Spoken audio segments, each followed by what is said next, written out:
नमस्कार, मैं रजनी प्रभा मुजफ्फरपुर बिहार से रचना दर्शन मंच की ओर से आप सभी का हार्दिक स्वागत और अभिनंदन करती हूँ। धन्यवाद।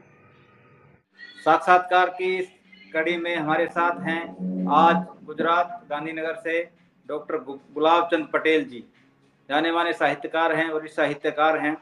इनके जीवन के कुछ वृत्तांत हम देखेंगे चित्रों के माध्यम से। देखिए।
दोबारा से पुनः हाजिर हैं हम। हमारे साथ मैं दोबारा से बताना चाहूँगा कि गांधीनगर से हमारे जाने माने साहित्यकार डॉक्टर गुलाब चंद पटेल जी हैं। मैं हमारे दर्शकों को बता दूं कि इनका परिचय एक वरिष्ठ साहित्यकार के साथ साथ विभिन्न सामाजिक संगठनों के ये अध्यक्ष हैं। मैं अगर लिस्ट पढ़ना शुरू करूं तो बहुत सारे संगठनों के ये अध्यक्ष हैं और बहुत सारी संस्थाओं में कार्य करते हैं। गुजराती भाषा के अलावा हिंदी भाषा में भी इनकी पुस्तकें प्रकाशित हो चुकी है। लगभग 10 पुस्तकें हिंदी भाषा में और गुजराती भाषा में भी इतनी ही पुस्तकें। बाकी हम सब उनसे सुनेंगे सारी उनकी जानकारी, उनके जीवन का, जैसे हमने अभी चित्रों के माध्यम से देखा। आइए हम उन्हीं से पूछते हैं। डॉक्टर गुलाब जी, हम जानना चाहेंगे कि साहित्य की शुरुआत आपके जीवन में कब से हुई और कब आप जो है इस क्षेत्र में उतरे, हमारे दर्शक जानना चाहेंगे। नमस्कार जी। सबसे पहले रचना मंच दर्शन मंच का मैं आभार व्यक्त करता हूँ। साहित्य में हमारे एक मित्र थे उजम सिंह परमार करके। हम जूना सचिवालय, हमारा पुराना सचिवालय जो है गांधीनगर में, वहाँ हमारी जॉब थी। हम गार्डन में रिसेस में बैठते थे, तो इन्होंने बताया कि यार आप लिखते हो, चर्चा पत्र लिखते हो, हिंदी में भी लिखो। तो फिर हमने हिंदी में लिखना शुरू किया जी। और समाज सेवा का तो उद्देश्य पहले से ही रहा है, क्योंकि गांव का जीवन था। गाँव में तो आपको पता है कि ज्यादा तकलीफें सिटी में तो होती है, लेकिन गांव में थोड़ी ज्यादा होती है। तो हिंदी में भी हमने काम शुरू किया, गुजराती में भी हम चर्चा पत्र लिखते थे जी।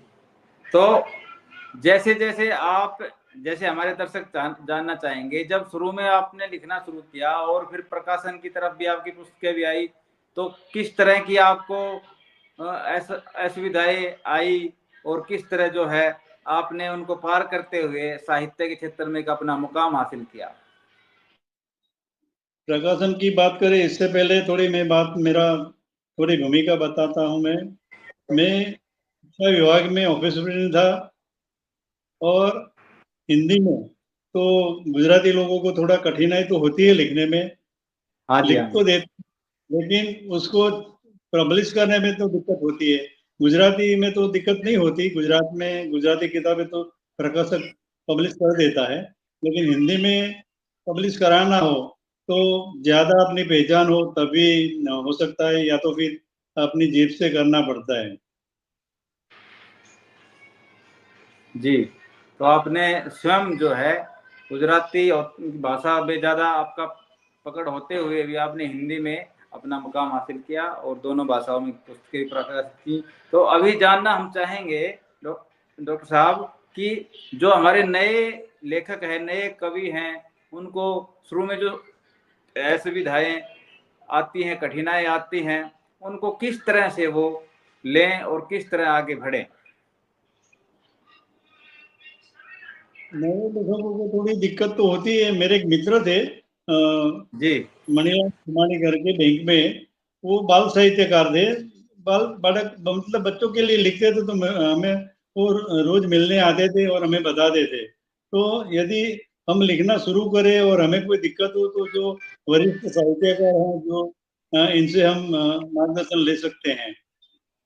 जी, वरिष्ठ साहित्यकारों का हम मार्गदर्शन लेते हुए, उनके जीवन के जो अनुभव है उनसे सीखते हुए हमारे दर्शक जो है आगे बढ़ सकते हैं, जो जुड़े हुए हैं, जो हमारे साथ देख रहे हैं इस वीडियो को। तो जैसे डॉक्टर साहब, मैं ये कहूँगा कि जो नए रचनाकार हैं, उनको शुरुआत में किस तरह की रचनाएं जैसे लिखनी चाहिए, जिससे जो है उनका एक तरह से सम्मान भी बढ़े और समाज को भी संदेश हो, राष्ट्र के लिए जो, क्योंकि आजकल क्या है कि कोई जिसके मन में जो कुछ आ रहा है वो लिख रहा है। तो किस तरह जो है नए जो नवोदित लेखक हैं, उनको कौन सी रचनाएं, किस जैसे पद में, गद्य में, या विषय, मैं विषय कहना चाहूंगा, किस तरह का विषय जो है वो लेकर चले? मेरे मत से जो नवोदित है, इन्हें सरल भाषा में, मतलब बच्चों के लिए लिखना चाहिए, और आध्यात्मिक भी लिखना चाहिए। जी शिक्षा बच्चों को अध्यात्म से जोड़ने का उद्देश्य अभी हमारी साहित्य अकादमी ने भी अभी एक हमारे माधव प्रियदास जी स्वामीनारायण के संत थे, उनको बुलाया था और चर्चा की थी। तो शुरुआत में ऐसी सरल बच्चों वाली भाषा में लिखना शुरुआत करना चाहिए, और जिसका कुछ उद्देश्य निकलता हो, समाज का उसमें कुछ दर्शन हो, समाज की कुछ कठिनाइयां हो, वो उसमें बताने का प्रयास करना चाहिए। हाँ, संदेशात्मक उद्देश्य की पूर्ति के लिए जो है इस तरह का जो है हमारे ये जो नवोदित कवि लेखक हैं उनको लिखना चाहिए। तो आगे डॉक्टर साहब, हम आपके जीवन के अनुभव कुछ ऐसी किस्से कहानियां जो जुड़े हो साहित्य से, जिससे आप हमारे दर्शकों को प्रेरणा दे सकें और समाज को भी प्रेरणा मिले, कुछ ऐसी कहानियां आपके जीवन की हम सुनना चाहेंगे। जो और आपके जो ये पुस्तकें हैं, किस तरह से पहली पुस्तक छपी और किस तरह, इस तरह का कोई किस्सा हो तो हम सुनना चाहेंगे। मेरी पहली पुस्तक पोरबंदर में छपी थी। मैं डायट में था पोरबंदर में, महात्मा गांधी की जन्मभूमि में। मैं जी शिक्षा की, साहित्य की बात करने से पहले थोड़ा वहाँ का जो हमने जो कार्य शुरू किया पोरबंदर से, महात्मा गांधी का जो वाइब्रेशन हमारे में आया, वहाँ बिल्कुल। छोटे बच्चे स्कूल में फाकी बोलते हैं, टोबैको वाला जो सुपारी खाता है ना, उसको फाकी हाँ बोलते जी, हैं। तो हाँ जी, हाँ भी जी। खाते थे। थोड़े समय मेरा भावश्री जी हाई स्कूल में जॉब था, मैं ऑफिस सुपरिटेंडेंट वहां भी रहा। तो देखे हम, तो टीचर लोग भी वो फाकी मुंह में डालकर आते थे। तो जब हमारे मुख्यमंत्री, अभी तत्कालीन मुख्यमंत्री नरेंद्र मोदी जी का ओन गोष्ठी कार्यक्रम था विद्यार्थियों के साथ, हमारी ऑफिस रामबा बीएड कॉलेज में बैठती थी। तो कॉलेज के स्टूडेंट हमारे जो ऑफिस के कमरे में बैठे, वहाँ टीवी का सुविधा वहाँ पर था। तो उस समय बच्चों ने प्रण लिया कि भी हम 5 वृक्ष बोएंगे, 5 अनपढ़ को पढ़ाएंगे। उस समय स्वर्ण जयंती मना रही थी गुजरात सरकार। तो जी 2010 में स्वर्ण जयंती थी, तो सभी को, सरकारी अधिकारी को, कर्मचारियों को भी कुछ न कुछ करना था। तो हमने सोचा कि चलो हम भी कुछ करें। तो हमें वो बच्चे याद आ गए जो फाकी खाते थे वो। तो हमने व्यसन मुक्ति अभियान शुरू किया। तो हमारे जो रामबा बीएड कॉलेज के डॉक्टर ईश्वर भाई बर्डा प्रिंसिपल थे, बोले आप व्यसन मुक्ति का, आपको वे तो आता नहीं है, तो आप क्या करेंगे इस विषय में। जी लेकिन जब मैंने प्रण लिया और काम किया, मैं 350 से अधिक स्कूल कॉलेज में गया हूँ। Kawardha as a chief guest गया था, मादक द्रव्यों की असर पर ऑल इंडिया कॉन्फ्रेंस था, वहां भी मैं गया। तो ज्यादातर मेरा काम बच्चों पर है, विद्यार्थी, जो बड़े लोग, बड़े बुजुर्ग व्यसन के आदी बन गए हैं, इनको निकालना तो थोड़ा मुश्किल तो है, लेकिन हमारे बच्चे इनसे बाकात रहे, इनसे बचे, इनमें जागृति आए, अवेयरनेस आए, ऐसा हम काम करते हैं। दूसरी बात, विद्यार्थी लोग परीक्षा में नापास होने के डर से सुसाइड कर लेते हैं, कभी रिजल्ट आने के पहले सुसाइड कर लेते हैं, डर लगता है कि हम फेल हो जाएंगे। तो आत्महत्या निवारण का भी हम काम करते हैं। जितनी स्कूल में हम गए हैं वहाँ इसके बारे में भी हमने काम किया है। दूसरा हमारा काम महिलाओं के लिए भी है, ब्रेस्ट कैंसर अवेयरनेस। महिला की प्रकृति जो शर्म होती है, अपने पति को भी नहीं बताती। मान लो कि शरीर में कोई होती है तो भी वो उसको उसकी दरकार नहीं करेगी, बोले वो तो ऐसे ही ठीक हो जाएगा, और वो धीरे धीरे बढ़ जाता है। तो महिलाओं की अवेयरनेस, जागृति के लिए भी हम काम करते हैं। हमारी जो प्रेसिडेंट थी डॉक्टर रीटा बनिक, वो बम्बई में थी, तो इसको ब्रेस्ट कैंसर हुआ, इसमें वो क्योर हो गई, तो इसने सोचा कि चलो इस दिशा में काम करें। इसने भी रेस इन रेन ट्रस्ट बनाया, और हमको गांधीनगर में वो पहले रहती थी, उसका हस्बैंड पीडीयू कॉलेज में प्रोफेसर था, तो यहाँ थोड़ा टाइम रही तो मेरे को भी जोड़ा। तो वो हमारा नशा मुक्ति का काम, व्यसन मुक्ति का काम था। उसने देखा तो इनके पास तो बोले ज्यादा नॉलेज है, तो हमारे काम और ये कैंसर वाला भी काम है, तो साथ में हमको भी जोड़ा है, और अभी तक हम जुड़े हुए हैं। हमारे पास 5 डॉक्टर की टीम है, सब महिलाएं हैं, मैं एक ही जेंट्स हूँ। और ये सेवा का प्रकल्प भी साहित्य के साथ है। साहित्य की बात करें तो गुजराती में मेरी 2 किताब तो व्यसन मुक्ति के लिए भी है, स्वर्णिम संकल्प और चलो व्यसन मुक्त स्कूल कॉलेज का निर्माण करें, ऐसी 2 किताब भी हमने लिखी है। तो एक तो हमारा भारत देश का जो बंधारण जिसने लिखा है, डॉक्टर बाबा साहेब आम्बेडकर, इनके विषय में भी हमारी किताब है। डॉक्टर बाबा साहेब आम्बेडकर का जीवन दर्शन जो है, इनसे क्या संदेश मिलता है, हमें क्या प्रेरणा मिलती है। पूरी विश्व में जितनी डिग्री डॉक्टर बाबा साहेब पास थी, इतनी डिग्री आज भी किसी के पास नहीं है। तो हमारे देश का बंधारण ऐसे महान व्यक्ति ने बनाया, इसके बारे में भी हमने 2 किताब लिखी है। और हिंदी में तो हमारी जड़बेरी और अन्य कहानियां वो तो अनुवादित है, लेकिन हमने वैश्विक परिप्रेक्ष्य में गांधी जी और अन्य शोध पर किताब लिखी है। वो किताब को रोहतक हरियाणा से 1500 रुपये का इनाम और ट्रॉफी हमें घर पे मिला, हमको बुलाया नहीं था और घर पे मिला था। दूसरा एक किताब को इनाम जलगांव से मिला, जलगांव से 3100 रुपये प्रतियोगिता में भेजा था वो पुस्तक, उसको 3100 रुपये का दूसरे क्रम में इनाम मिला था। तो हमारा जो किताब है वैश्विक परिवेश में गांधी जी, तो गांधी जी ने हमारे देश की आजादी के लिए क्या क्या किया, वो इसका पूरा वर्णन इसमें है। गांधी जी ने न सिर्फ अपने देश के लिए कार्य किया, लेकिन वहाँ के जो गिरमिटिया है उन लोगों भी के लिए भी उन्होंने काम किया है गांधी जी ने। तो गांधी जी को देखो भाई, जीवन में जब किसी को ठोकर लगती है ना, तब उसकी प्रगति होती है। अपने जब साइकिल सीखते थे, छोटे थे, बच्चे थे, तब गिरते थे, तब आती थी साइकिल चलाने। गिरते उठते गिरते फिर आ जाते। फेंक दिया, उसका सामान फेंक दिया, नीचे उतार दिया, तो उसने सोचा कि हमें कुछ करना चाहिए। तो इन्होंने अस्पृश्यता निवारण के लिए भी बहुत अच्छा कार्य किया है महात्मा गांधी ने। देखो, हर इंसान में 10 गुण अच्छे, 9 गुण अच्छे होते हैं, एक आध गुण है ना खराब होता है इसमें, तो उसकी अवगणना नहीं करनी चाहिए। बाकी के जो अच्छे गुण है उसकी हमें सराहना करनी चाहिए। मैं पोरबंदर में था, तो मैं जब लग्जरी में वापिस आता था घर पे, तो बस में भी ऐसे, जब मोदी साहब का तो बहुत चर्चा होती थी, बस में भी होती थी, लोग बोले मोदी साहब ऐसा ऐसा। मैंने बोला भाई जो ऐसा ही है, एक आध गुण तो किसी में खराब तो होता है, लेकिन बाकी के जो अच्छे काम होते हैं देश का विकास का, आप किसी व्यक्ति की अच्छाइयों को ग्रहण कर लीजिए, अच्छाई को। हाँ, तो नरेंद्र मोदी साहब, तो हमारा क्या हुआ, तो संकल्प लिख के मोदी साहब को भेजा था हमने, सबको भेजना था वहाँ, जो संकल्प करते हैं गवर्नमेंट को भेजना था। तो इन्होंने रूबरू हमको बुला के वहाँ सर्किट हाउस में हमारा सम्मान किया, बोले ऐसा सरकारी अधिकारी इतना अच्छा कार्य कर रहा है। तो मोदी साहब आज प्रधानमंत्री है, लेकिन इनकी जो दृष्टि थी एकदम बारीकाई से देखने की, जो माइक्रो विजन जिसको बोलते हैं, हमारे देश से और कहीं लोग, ज्यादा लोग पूरे देश में काम करते होंगे, व्यसन मुक्ति का, नशा मुक्ति का काम करते होंगे, एनजीओ होगी, लेकिन हम तो सेल्फ करते हैं। मेरा एनजीओ है, लेकिन साहित्य का है, सेवा का है, लेकिन इसको हमने एनजीओ में नहीं डाला है, मैं खुद ही जाता हूँ मैं लेक्चर जाके मैं खुद ही देता हूँ, व्यसन जी मुक्ति का कार्यक्रम करता हूँ। तो मोदी साहब तो बहुत खुश हो गए। पुरुषोत्तम रूपाला साहब भी पास में बैठे थे। बोले इन्होंने बराबर याद रखा था। बोले वो बीड़ी बाई का जान है ना, वो गीत हमको सुना।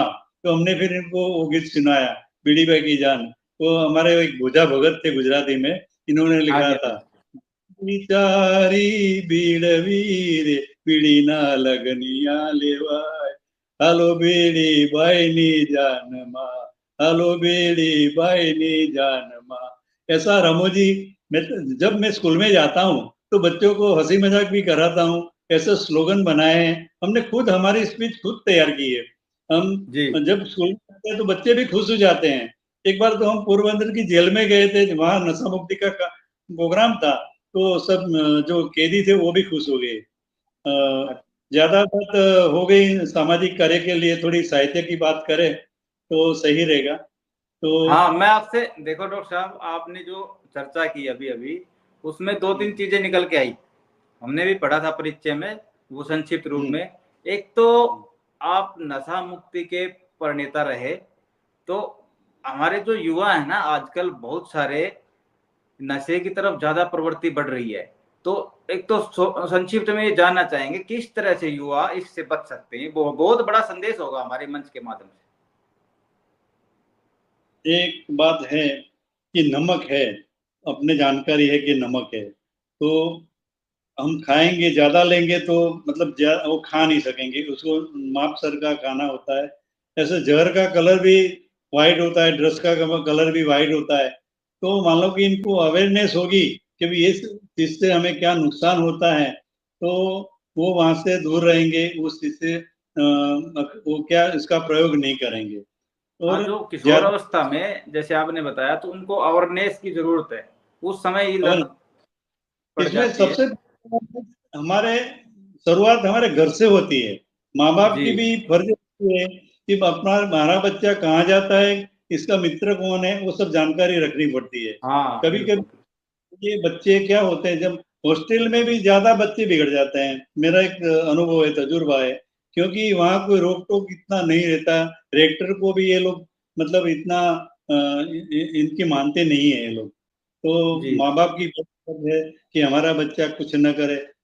शिक्षकों का भी फर्ज होता है कि बच्चा, हमारे स्कूल में जो बच्चा आता है उसको कोई व्यसन तो नहीं है ना। व्यसन बहुत बुरी चीज है। मैं तो इसमें स्कूलों में, कॉलेज में ज्यादातर इसके लिए जाता हूँ कि भाई इससे इनका जीवन एकदम संवर जाए, सुधर जाए। अच्छा बिल्कुल। बने। इसलिए मैं ज्यादातर बच्चों के लिए ही कार्य करता हूँ। हाँ, तो ये डॉक्टर साहब ये और जानना चाहेंगे कि जैसे कुछ बच्चे किसी किन्हीं भी कारणों से समाज में जो बढ़ रहा है नशा, उसमें पड़ जाते हैं, उसमें शामिल हो जाते हैं, तो उनको छुटकारा पाने के लिए थोड़ा उन पे और प्रकाश डाले, कैसे जो है। न इसमें से कोई भी व्यसन हो, इसमें से मुक्त हो सकते हैं। लेकिन इसमें दवाई की भी जरूरत नहीं पड़ती है। हमारा मन है ना मक्कम होना चाहिए कि ये चीज खराब है, हमारे जीवन को बर्बाद करेगी, हमें नुकसान करेगी, आर्थिक नुकसान करेगी। आर्थिक नुकसान तो ठीक है, लेकिन पैसे तो हम कहीं से भी चोरी करके, लूटपाट करके, हमारी बुद्धि कौशल्य से कमा लेते हाँ। हैं। शरीर का जो हिस्सा बिगड़ जाता है, डॉक्टर भी कितने भी पैसे आप रखो लेकिन ठीक नहीं होता, सिवा कि ईश्वर की मर्जी हो। कितनी भी दवाई करें आप, तो आप ठीक नहीं होंगे। तो इससे बेहतर है आप ऐसी चीजों से दूर रहें। भगवान ने इतनी अच्छी अच्छी चीजें बनाई है खाने के लिए। मैं तो बोलता हूँ ये मजदूर लोग क्या करते हैं, रोज 50-100 रुपए का नशा कर जाते हैं, तोहफे को खाते हैं। तो मान लो कि एक मजदूर को, खाली एक एग्जांपल मैं देता हूँ, 50 रुपए का नशा नशा में इसका बिगड़ता है, तो एक महीने का 1500 रुपया होता है। तो 1500 रुपये में 2 किलो आ सकता है, 2 किलो काजू बादाम आ सकता है, लेकिन वो उसका प्रयोग नहीं करेगा। तो यदि वो नशा से दूर रहे, व्यसन से दूर रहे, तो इसका बचत होगा पैसे का, इसका शरीर भी अच्छा रहेगा। ये नशे से क्या होता है, एक आसक्ति होती है शरीर में। युवा लोगों को भी शारीरिक निर्बलता आती है, और शरीर में मान लो कि ईश्वर की कृपा हो और हमें कैंसर नहीं होती, तो लेकिन शरीर तो हमारा साथ नहीं देता है, ज्यादा तकलीफ होती है। जी, तो ये तो बात हुई युवाओं की, कैसे उनको नशे से बचाया जाए और किस तरह से जो है उनको जीवन में आगे बढ़ने की।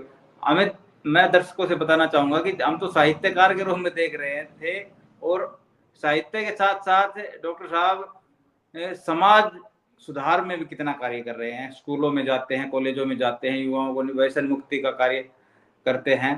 तो ये युवाओं के बाद, जैसे इन्होंने अभी-अभी ज़िक्र किया कि महिलाओं को अवेयर करने के लिए जो ब्रेस्ट कैंसर अभियान है, उसका भी ये बहुत बड़ा कार्य कर रहे हैं। इनकी डॉक्टरों की टीम है, उसके साथ मिल कर के। तो एक संक्षिप्त में डॉक्टर साहब एक बार ये भी बताइए कि किस तरह से जो है आपकी टीम ये कार्य कर रही है? किस तरह से महिलाओं को इस क्षेत्र में जानकारी मिल सकती है? वो किस तरह से जानकारी जुटा करके इससे जो बढ़ती हुई ये बीमारी है, उससे बच सकते हैं? हमारा रेस इन रेन ट्रस्ट है। मैं गुजरात में करीब 10 प्रोग्राम हमने यहाँ आयोजित किए। यहाँ पर हमने पेप टेस्ट भी रखा था। जो हमारे यहाँ 2 डॉक्टर है, लेडी डॉक्टर है, वहाँ पर फ्री ऑफ हमने पेप टेस्ट कराया था 100 महिलाओं का फ्री में। तो मान लो कि 45 की महिला होती है, उसको इसके बाद है ना हर साल स्क्रीनिंग कराना चाहिए, जांच करानी चाहिए। जांच करवा लेनी चाहिए। और जीवन में जो महिला देर से शादी करती है या अविवाहित रहती है, उसको जी। कैंसर होने की संभावना ज्यादा होती है। और अच्छा। जैसे लोग व्यसन करते हैं, किसी किसी महिलाओं को आपने देखा होगा टकावारी, तो 11% महिलाओं भी व्यसनी होती है। तो इससे ऐसी चीजों से महिलाओं को दूर रहना चाहिए। बीड़ी सिगरेट भी कोई महिला हाँ, सिगरेट की नशा आदि से दूर रहना चाहिए। होती है। हाँ, तो ये हो गई महिलाओं की बात और युवाओं की बात की। इसके बाद अभी जो चर्चा में आया था, डॉक्टर साहब डॉक्टर बाबा भीमराव अंबेडकर जी की बात कर रहे थे। उनके जीवन पे आपने पढ़ा है, लिखा है, तो उनके जीवन पे के बारे में भी हम हमारे दर्शक सुनना चाहेंगे कुछ, कि किस तरह से जो है वो बात हमारे को करें। एक। जी। हाँ, बोलिए बोलिए। डॉक्टर बाबा हाँ, साहेब अम्बेडकर, आप। हम तो इनको भी गांधी जी की तरह एक इंसिडेंस इनकी लाइफ में भी बना था। वो जब गांव जाते थे तब एक बैलगाड़ी में बैठे, तो इनको बैल वाले को मालूम पड़ा कि ये तो अछूत जाति का है। जी। चाहे भले इतने पढ़ाई लिखे वाले थे, अफसर जैसे लगते थे, लेकिन इनको पता चला कि ये तो अछूत जाति के हैं, तो इन्होंने बैलगाड़ी से उतार दिया था। तब बाबा ने संकल्प किया कि हमारे समाज के लिए हमें कुछ करना है। इन्होंने हमारे गुजरात में बड़ौदा है, वहाँ हाँ सयाजी जी। गायकवाड़ जो जगह है, वहाँ एक पेड़ के नीचे बैठ के संकल्प किया कि हमारा जो समाज है, जो लोग ये देश की सेवा करते हैं, इनको अछूतपना के नाम पर परेशानियां देते हैं, पढ़ाई से वंचित रखते हैं, तो इनके लिए हमें कुछ न कुछ करना चाहिए। तो इन्होंने ज्यादातर कानून में भी क्या अनामत का सगवड़ दिया और ज्यादातर कानूनी अधिकार दिया, और इनको जनरल संविधान वे में में दर्जे दिए। लाने में इन्होंने बहुत मेहनत किया। इन्होंने वो कमेटी के ड्राफ्ट कमेटी के अध्यक्ष थे, तो इन्होंने इनके सुझाव, वो इनके हित में अछूत जो माइनॉरिटी है, इनके लिए, जो अछूत लोग हैं, बैकवर्ड लोग हैं, गरीब लोग हैं, इन लोगों के लिए ये मतलब कानून रक्षण दिया है। हाँ। जी, तो आपने बताया कि किस तरह से उन्होंने समाज का जो एक वंचित वर्ग था उसके लिए कार्य किया। हमारे दर्शकों ने इसका लाभ उठाया। और अब इसके बाद हम साहित्य की तरफ भी चलते हैं थोड़ा। हाँ, आपने बहुत सारी किताबें लिखी हैं, कुछ आपकी मनपसंद कविताएं कुछ सुनना चाहेंगे आप? जरूर। मेरा काव्य संग्रह प्रकाशित हुआ है। वैसे तो जी। 2 है काव्य संग्रह, लेकिन दूसरा एक आषाढ़ के बादल हुआ है। जी।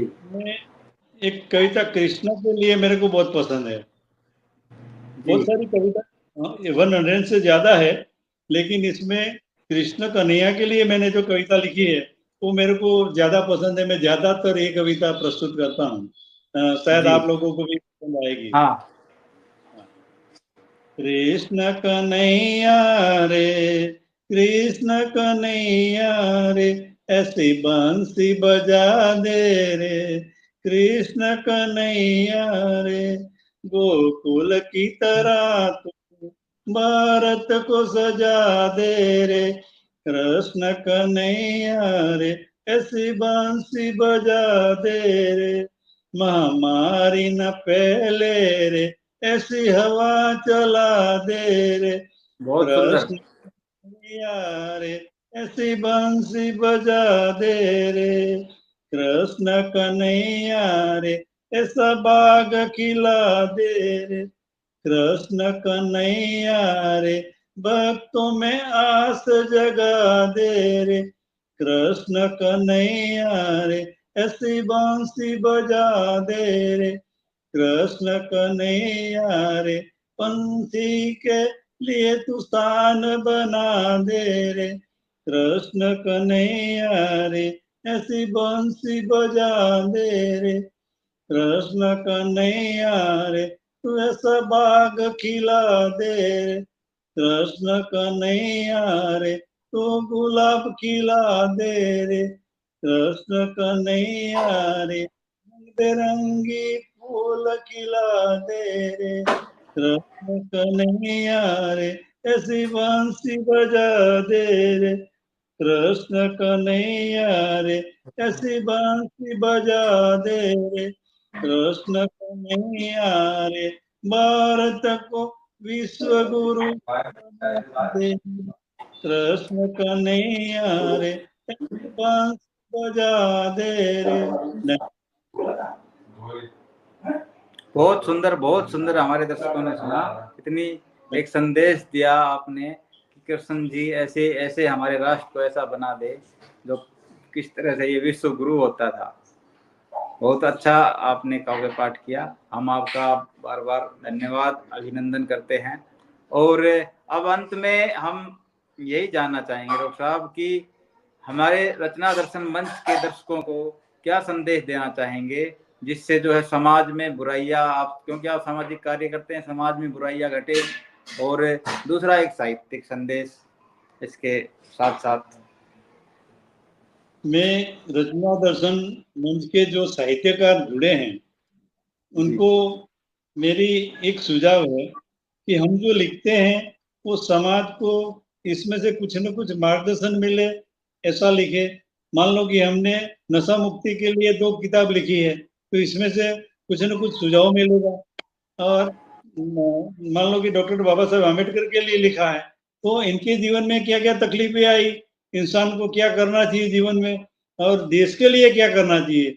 हमारे महात्मा गांधी और ये डॉक्टर बाबा साहेब आम्बेडकर और मंगल सिंह पांडे, बहुत सारे जो हमारे स्वतंत्र सेनानी थे, इन्होंने अपने परिवार की चिंता न करते पूरा जीवन समर्पित कर दिया है।